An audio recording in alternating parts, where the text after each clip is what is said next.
அவங்க அப்பா வந்து மிகப்பெரிய புரட்சியாளர். நாங்க பாத்துக்கிறேன், நீங்க போங்க சார், நீங்க திரும்பி பார்க்க கூடாது, நீங்க முருகனை கொடுத்துட்டீங்க, இது உங்க பொண்ணு இல்லை. அவங்க படிப்பறிவு இல்லாமலே இருப்பாங்க, ஆனா குடும்பத்தில் என்ன ஒரு முடிவு எடுக்கணும் அப்படிங்கிறத அவங்க எடுக்கிற மாதிரி மற்றவங்க எடுக்க முடியாது. உண்மையை சொல்றேன், என்னை வச்சு படம் பண்ணாது, தன்னை வச்சு படம் பண்ணாதேன்னு சொன்ன ஒரே ஹீரோ எனக்கு தெரியாது. என் மகள் பிறந்த நேரம் எனக்கு கொஞ்சம் பல பிரச்சனைகளை ஃபேஸ் பண்ணேன். சினிமா எடுத்து தடுமாறிக்கிட்டு இருந்தேன். கிட்டத்தட்ட அந்த காலத்து பெண்களில் 195 பேர் படிப்பறிவு இல்லாதவர்கள். ஜெயோட நான் நெருங்கி பழகிருக்கேன். எத்தனையோ டூர் என்னை கூட்டு போவார், வா காரைக்குடி வா, மதுரை போயிட்டு வரலாம், அங்கே போகலாம், இங்கெல்லாம் சொல்லுவார். படிக்காத ஆட்சிக்குள்ளே 10 ஜட்ஜி இருப்பான். ஒன்று நீ பண்ண வேண்டாம், உன் மகளை குன்றக்குடி முருகனுக்கு எழுதி வச்சுட்டு வா. எனக்கு அது புரியல.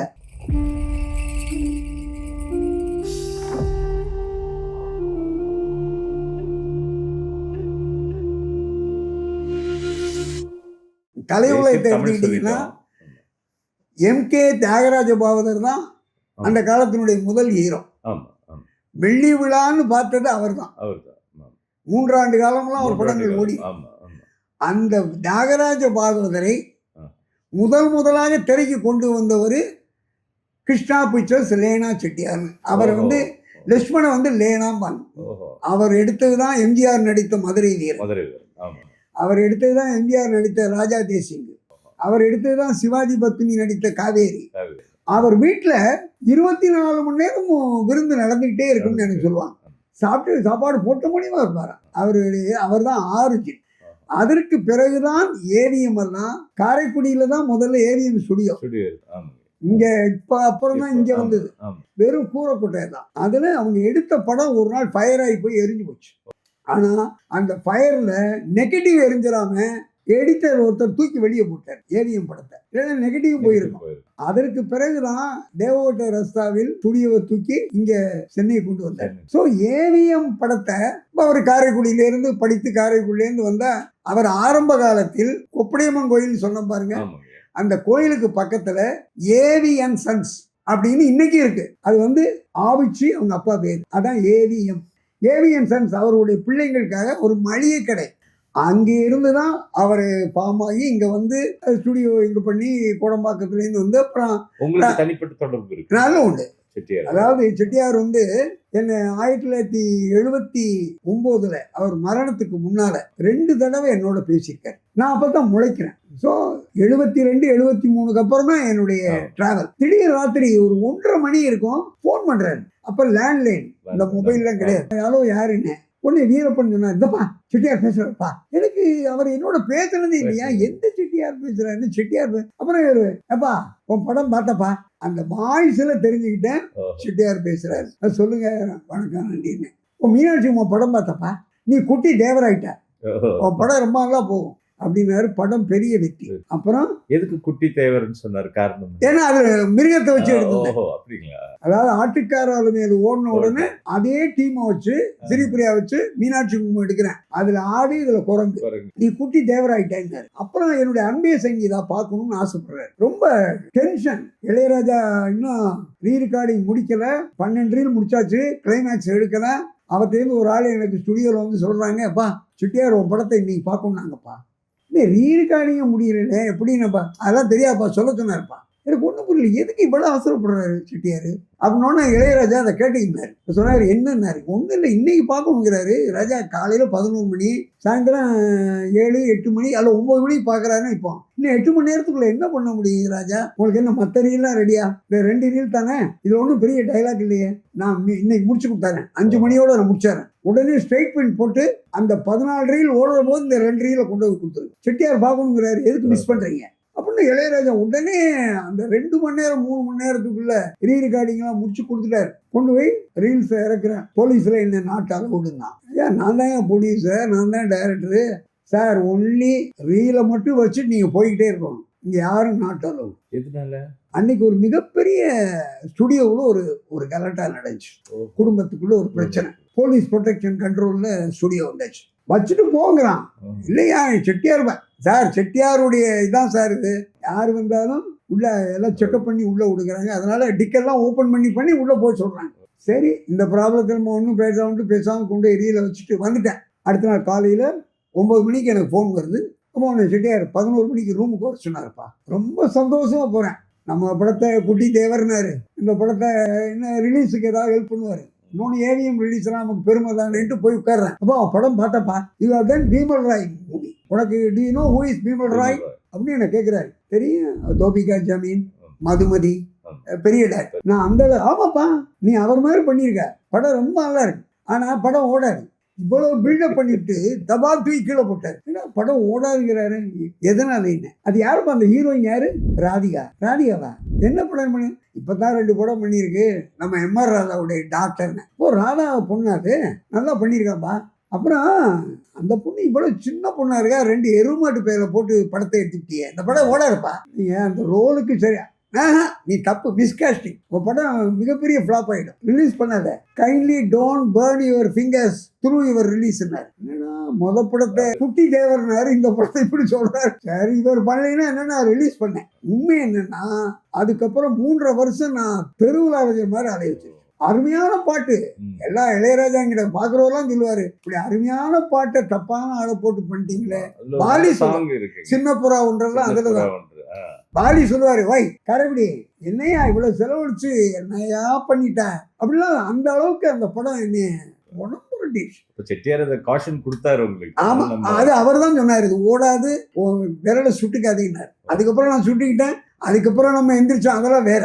அதே மாதிரி எஸ்பி முத்துராமன் சினிமா உலகத்தில் ஒரு தன்மையான மனிதன், யாரையும் புண்படுத்த மாட்டாரு. நான் இப்ப சாதாரண ஆள், ரோட்ல நடந்து போயிட்டு இருக்கேன், என்னை கூப்பிட்டு உங்களுக்கு என்ன உதவி வேணாலும் என்கிட்ட சொல்லுங்க. அப்போ ஒரு அசிஸ்டன்ட் டைரக்டர் இருக்காரு, நான் செய்யறேங்கிறாரு.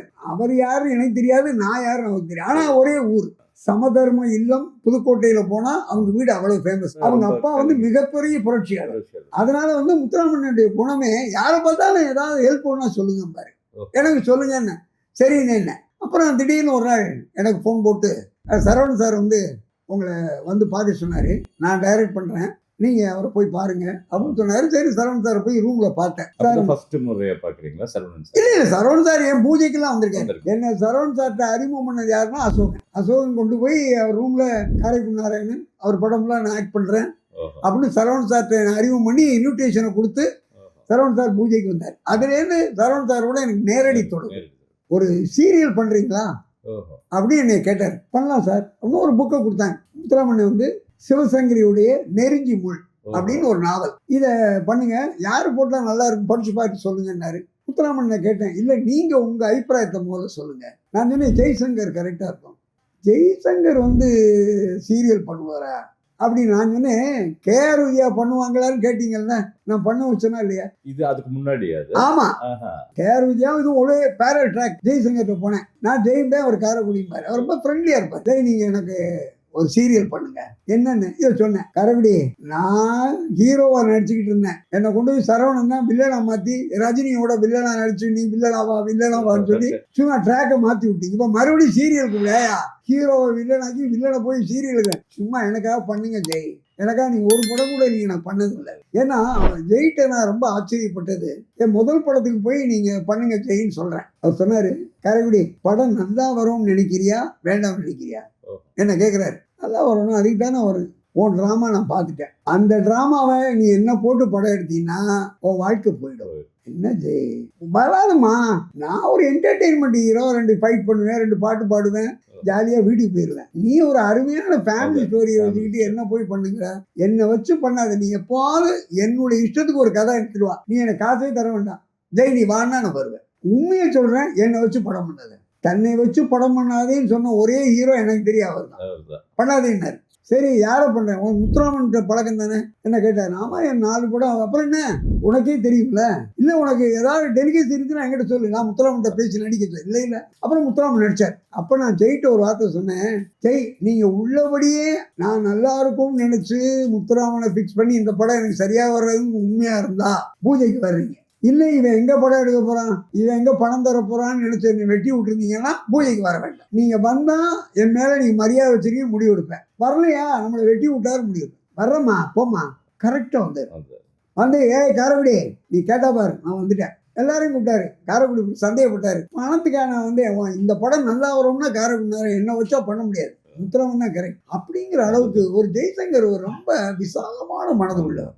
ஒரு நடிகர்ல நம்ம எம்ஜிஆர்ட்ட எனக்கு பழக்கம் இல்லை, ஆனால் எனக்கு அவார்டு கொடுத்துருக்காரு, அந்த அளவுக்கு தான் தெரியுமே தவிர ஜெயோட நான் நெருங்கி பழகிருக்கேன். எத்தனையோ டூர் என்னை கூட்டு போவார், வா காரைக்குடி வா மதுரை போயிட்டு வரலாம், அங்கே போகலாம், இங்கெல்லாம் சொல்லுவார். அப்படி ஒரு டெக்னீஷியனை ரொம்ப குழந்தை மாதிரி வச்சுக்குவார், நல்லவர். அதனால இது சரவண சாருக்கு நான் சொல்லி நேற்றைய மனிதர்கள் அவர் ஆக்ட் பண்ணார், அது சீரியல் முத்துராமன். அப்புறம் நாங்கள் ஒரு படம் பிளான் பண்ணோம், கார்த்திக்கு ராதா அம்பிகா வச்சு முத்துராமன் டைரக்ஷனில் பண்ணோம். அதுக்கப்புறம் கார்த்திக்கு பிரச்சனை பண்ணி பூஜையெல்லாம் ரெடி பண்ணுற நேரத்தில் கார்த்திக் ஏதோ காரணம் சொல்லி வராமல் அவாய்ட் பண்ணி அந்த படத்தை ட்ராப் பண்ணிட்டோம். ஸோ முத்துராமனோட எனக்கு ஒரு படம் காம்பினேஷன் வராமல் போச்சு, இல்லைன்னா அது படம் சீரியல் பண்ணமே தவிர அது பண்ணல. அதே மாதிரி பஞ்சவர்ணாசலம் பெரிய ரைட்டர், ஒரு கமலுக்கும் ரஜினிக்கும் ஒரு பெரிய ஹிட்டு கொடுத்த ஒரு ரைட்டர், ஒரு ப்ரொடியூசர். அவரோடையும் நான் பழகியிருக்கேன். காரைக்குடி, அதாவது ஏஎல் சீனிவாசன், நம்ம சாரதா ஸ்டுடியோ, அவர் நிறைய படம் எடுத்திருக்காரு சொல்லலாம். இன்னொன்று பெரிய டைரக்டர் 2 பேர், KS கோபாலகிருஷ்ணங்கிற ஒரு மேதையை அவர் தான் உருவாக்கினார் சாரதான் படத்தை. அப்புறம் ஆர்வதாஸுக்கு அவர் தான் முதல் படம் கொடுத்தார். அது மாதிரி ஏஎல் சீனிவாசன் வந்து நம்ம கவிஞருடைய சொந்த அண்ணன். இன்னொரு அண்ணனுடைய சன் தான் பஞ்சவர்ணாசலம். ஸோ பஞ்சவர்ணாசலத்தை வந்து கவிஞர் வந்து சித்தப்பா, அவர் பெரியப்பா ஏஎல் சீனிவாசன். அவர் மிகப்பெரிய அளவுக்கு ஆளுமையோடு இருந்தார், தமிழ் திரைப்பட கவிஞர்களுக்கு தலைவராக இருந்தார். சாரதா ஸ்டுடியோ அவர் தான் வச்சுருந்தார். அவர் நிறைய படம் எம்ஜிஆரை வச்சு திருடாத நிறைய படங்கள் பண்ணியிருக்காரு. அதனால ஏஎல் சீனிவாசனோட எனக்கு பழக்கம் இல்லை. ஆனால் நான் அந்த பக்கம் போகிறபோதெல்லாம் அந்த ஆஃபீஸ் பக்கம் போவேன் வருவேன், அவரை சந்திக்க முடியாது, போயிட்டு வருவேன். அதாவது எங்கள் இதில் ஏவிஎம் ஒன்று, ஏஎல் சீனிவாசன் ஒன்று, கவிஞர் ஒன்று, கவிஞரோட நிறைய பழகிட்டேன். அதே மாதிரி பஞ்சனனுடையும் நிறைய பழகிட்டேன், எஸ்பிஎம்மோடையும் பழகிட்டேன்.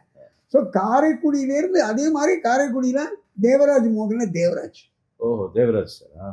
அவர் வந்து காரைக்குடி அப்பாவோட படங்களுக்கு. என்னன்னா எனக்கு எப்படி எழுதணும்னு கற்றுக் கொடுத்தது அவர் தான், தேவராஜ். அப்போ ஒரு நாடகம் போடுறாரு, மாதவன் சாருடைய அன்னை இல்லத்துக்கு அப்புறம் மாதவன் சாருக்கு படம் இல்லை, மாரிஸ் ஹோட்டலுக்கு எதிராக ரெங்கநாதன் பிக்சர்ஸ் கூரை வீட்டில் உட்காந்துருப்பாங்க. அவங்க தான் படித்தால் மட்டும் போதுமா எடுத்தது காஸ்டியூமர். அவங்க ரெங்கநாதன் பிக்சர்ஸ் வந்து காஸ்டியூமர், சிவாஜி சாருடைய காஸ்டியூமர். அந்த வீட்டில் ரிஹர்சல், தேவராஜ் மோகன் டைரக்ஷன், கல்யாண ஊர்வலம்னு டைட்டில் நாடகம்.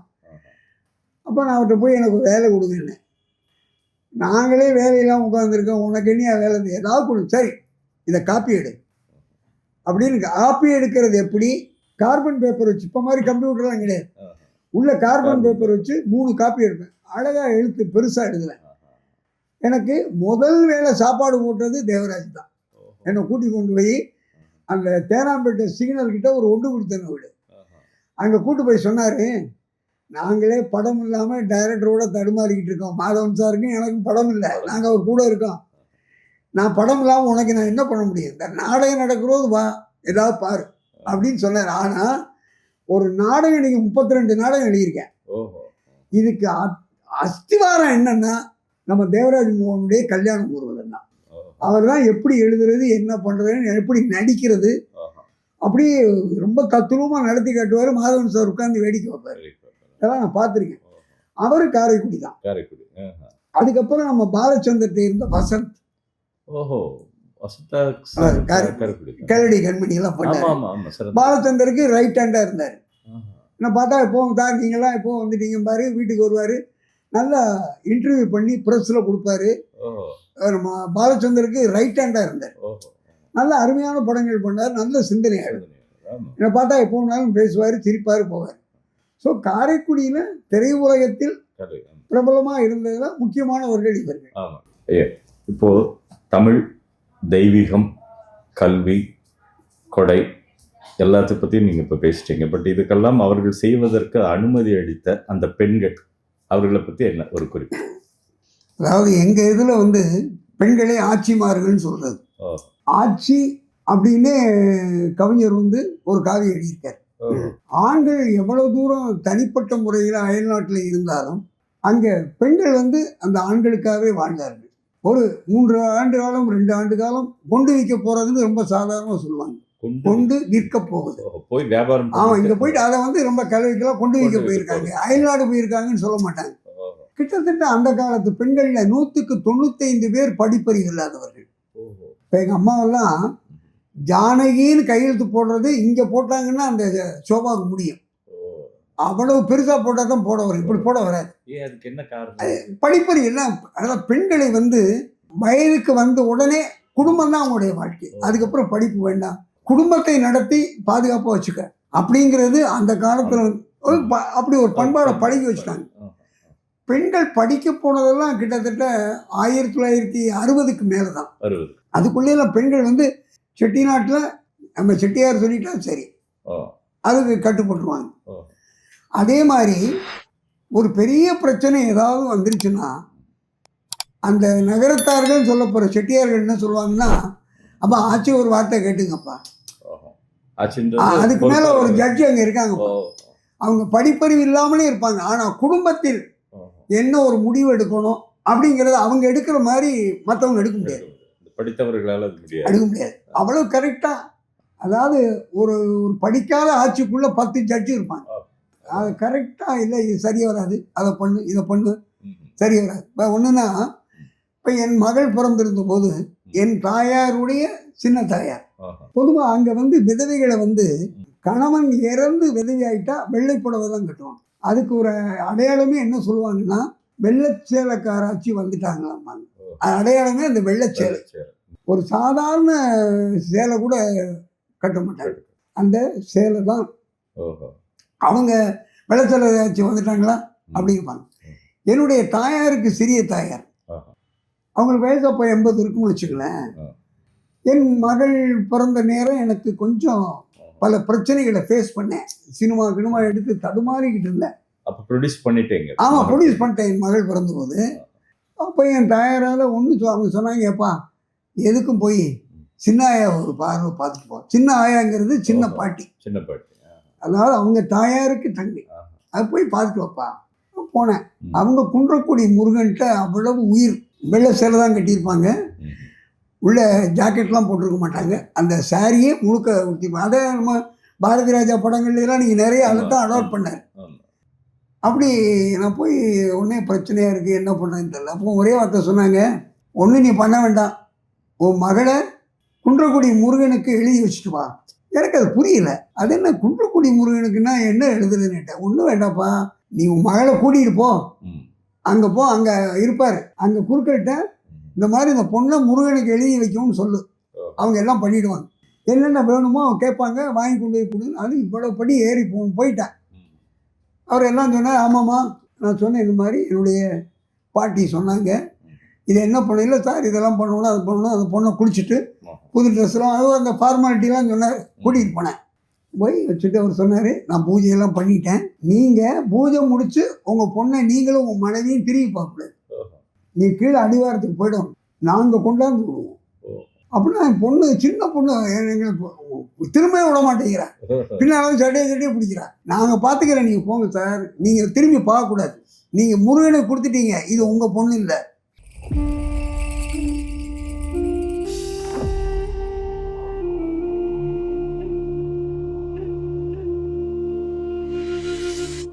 இந்த பி குட் சேனலில் நல்ல விஷயம்ன்றதுனால நீங்கள் எல்லாருக்கும் போய் சேர்ற மாதிரி நல்ல எல்லாருக்கும் ஷேர் பண்ணணும்னு உங்களை பணியும்பா கேட்டுக்கொள்கின்றேன்.